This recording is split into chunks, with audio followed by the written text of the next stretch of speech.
ओम नमः शिवाय। श्री शिवाय नमस्तुभ्यम। आप सभी का हमारे YouTube चैनल पर बहुत बहुत स्वागत है। आज मैं आप सभी को श्रावण मास के महात्म्य का 8वां अध्याय सुनाऊंगी। ईश्वर बोले, हे सनंत कुमार, अब मैं समस्त पापों का नाश करने वाले बुद्ध गुरु व्रत का वर्णन करूंगा, जिसे श्रद्धा पूर्वक करके मनुष्य परम सिद्धि प्राप्त करता है। ब्रह्मा जी ने चंद्रमा को ब्राह्मणों के राजा के रूप में अभिषिक्त किया। किसी समय उसने रूप तथा यौवन के संपन्न तारा नामक गुरु पत्नी को देखा।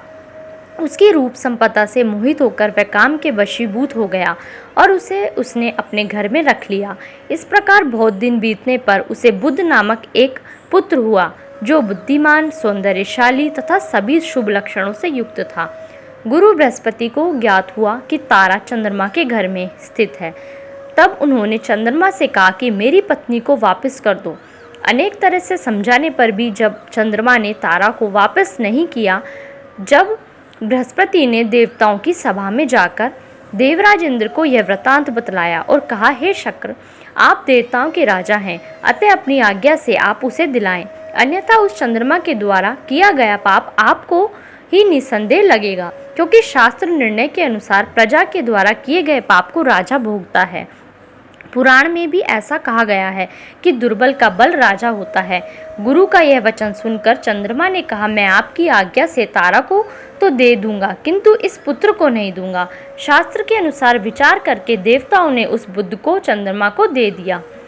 इसके बाद गुरु को उदास देखकर देवताओं ने उन दोनों को वर प्रदान किया, हे चंद्र, अब तुम घर जाओ, यह तुम्हारा भी पुत्र है और बृहस्पति का भी है।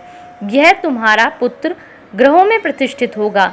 हे सुराचार्य, आप यह दूसरा भी शुभ वर ग्रहण कीजिए कि जो बुद्धिमान व्यक्ति आप दोनों बुद्ध गुरु का व्रत मिलकर करेगा, उसकी संपूर्ण सिद्धि होगी। यह सत्य है, इसमें संदेह नहीं। शंकर जी के लिए अत्यंत प्रिय इस श्रावण मास के आने पर जो लोग बुधवार तथा बृहस्पतिवार को पूजन व्रत करेंगे, उन्हें सिद्धि प्राप्त होगी।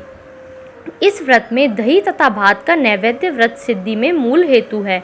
स्थान भेद से आप दोनों की मूर्ति लिखकर पूजन करने से भिन्न भिन्न फल प्राप्त होता है। यदि कोई हिंडोले के ऊपरी स्थान पर आप दोनों की मूर्ति लिखकर पूजन करे तो वह सर्वगुण संपन्न तथा दीर्घायु पुत्र प्राप्त करेगा। यदि मनुष्य कोषागार में मूर्ति को लिखकर पूजन करता है तो उसके कोष बढ़ते हैं और वे कभी क्षय को प्राप्त नहीं होते। इस प्रकार पाकाल्य में पूजन करने से पाक वृद्धि और देवालय में पूजन करने से उनकी कृपा प्राप्त होती है। शय्यागार में लिखकर पूजन करने से स्त्री का वियोग कभी नहीं होता है। धान्यागार में लिखकर पूजन करने से धान्य की वृद्धि होती है। इस प्रकार मनुष्य उन फलों को प्राप्त करता है।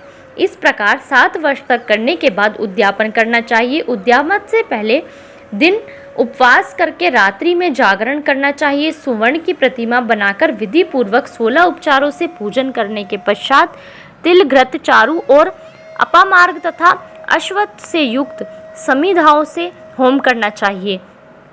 अंत में पूर्णाहुति देनी चाहिए। उसके बाद मामा व भांजे को प्रयत्न पूर्वक भोजन कराना चाहिए। इसके बाद ब्राह्मणों को तथा अन्य लोगों को भी भोजन कराना चाहिए। स्वयं भी भोजन करना चाहिए। इस विधि से 7 वर्ष तक करने पर मनुष्य सभी मनोरथों को प्राप्त कर लेता है। जो इसे विद्या की कामना से करता है वह वेद व शास्त्र के अर्थों को जानने वाला हो जाता है। बुद्ध बुद्धि प्रदान करते हैं और गुरु बृहस्पति गुरुता प्रदान करते हैं। सनंत कुमार बोले, हे भगवान, आपने जो यह कहा है कि इस अवसर पर मामा तथा भांजे को भोजन कराना चाहिए, यदि बताने योग्य हो तो इसका कारण बताइए। ईश्वर बोले, हे सनंत कुमार, पूर्व काल में अत्यंत दीन तथा दरिद्र कोई 2 ब्राह्मण थे। वे दोनों मामा भांजे थे। उदार पूर्ति हेतु परिश्रम पूर्वक भ्रमण करते हुए वे दोनों किसी नगर में अन्न मांगने के लिए गए थे।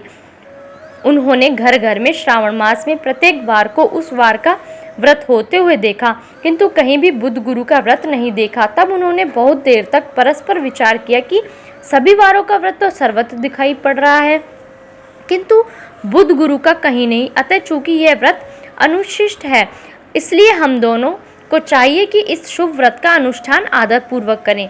किंतु हे सनंत कुमार, इसकी विधि न जानने के कारण वे दोनों संशय में पड़ गए। तब रात्रि में उन्हें स्वप्न में इस व्रत की विधि दृष्टिगोचर हो गई। इसके बाद उन्होंने उसकी विधि के अनुसार व्रत को किया, जिससे उन्होंने अपार संपदा प्राप्त की। प्रतिदिन उनकी संपत्ति बढ़ने लगी और सभी लोगों को ज्ञात भी हो गया इस प्रकार 7 वर्ष तक करके वे पुत्र व पौत्र आदि से संपन्न हो गए। उसके बाद उनके ऊपर प्रसन्न होकर बुद्ध व गुरु प्रकट हुए और उन्होंने उन दोनों को यह वर दिया, आप दोनों ने हम दोनों के निमित्त इस व्रत को प्रवर्तित किया है, अतः आज से कोई भी इस शुभ व्रत को करे उसे व्रत की समाप्ति पर मामा तथा भांजे को प्रयत्न पूर्वक भोजन कराना चाहिए। इस व्रत के प्रभाव से उसे सभी कामनाओं की परम सिद्धि हो जाती है और अंत में चंद्र सूर्य पर्यंत उसका हमारे लोक में वास होता है। धन्यवाद। इस वीडियो में बस इतना ही। प्लीज़ आप मेरी वीडियो को लाइक कीजिए, शेयर कीजिए और मेरे चैनल को सब्सक्राइब कीजिए।